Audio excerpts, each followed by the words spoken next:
ముఖం తెల్లగా. 1 table spoon pineapple రసంలో అంతే మోతాదులో క్యారెట్ రసం కలపాలి. ఈ మిశ్రమాన్ని వేళ్లతో కానీ దూదితో కానీ ముఖానికి మెడకు పట్టించాలి.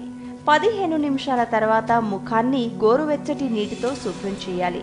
ఇలా తరచుగా చేస్తూ ఉంటే ముఖం తాజాగా నూతన కాంతులతో మెరుస్తుంది. పెరుగు, వెన్న, మీగడ సహజ సిద్ధమైన క్లెన్సర్లు. వీటిని రోజు కానీ తరచుగా కానీ వాడుతూ ఉంటే చర్మం నిగనిగలాడుతుంది.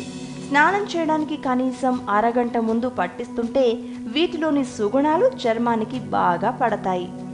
స్నానం పూర్తయ్యాక బాదాం నూనె రాసుకుంటే చర్మం మృదువుగా కాంతివంతంగా మారుతుంది. ఇది చక్కని మాయిశ్చరైజర్ కాబట్టి శీతాకాలంలో ప్రతిరోజు రాసుకుంటే మంచిది. తేనె, పెరుగు సహజమైన బ్లీచింగ్ ఏజెంట్స్. ఇవి కెమికల్ బ్లీచ్ కారణంగా వచ్చే సైడ్ ఎఫెక్ట్స్ను నిరోధిస్తాయి. రోజు వాడుతున్నట్లయితే క్రమంగా చర్మం ఛాయ మెరుగుపడుతుంది. 15 రోజులకు ఒకసారి ఆలివ్ ఆయిల్లో చక్కెర కలిపి ఒంటికి రాసి సున్నితంగా మర్దన చేయాలి. దీనివల్ల మృత కణాలు తొలగిపోవడంతో పాటు మంచి మాయిశ్చరైజర్లా పనిచేస్తుంది. కొబ్బరి పాలు, పైనాపిల్ రసం సమపాళ్లలో తీసుకుని రెండింటిని కలిపి ముఖానికి పట్టించాలి. 20 నిమిషాల తర్వాత ముఖాన్ని చన్నీటితో కడగాలి. ఈ ప్యాక్ను తరచుగా వేస్తూ ఉంటే చర్మం తెల్లగా మారుతుంది.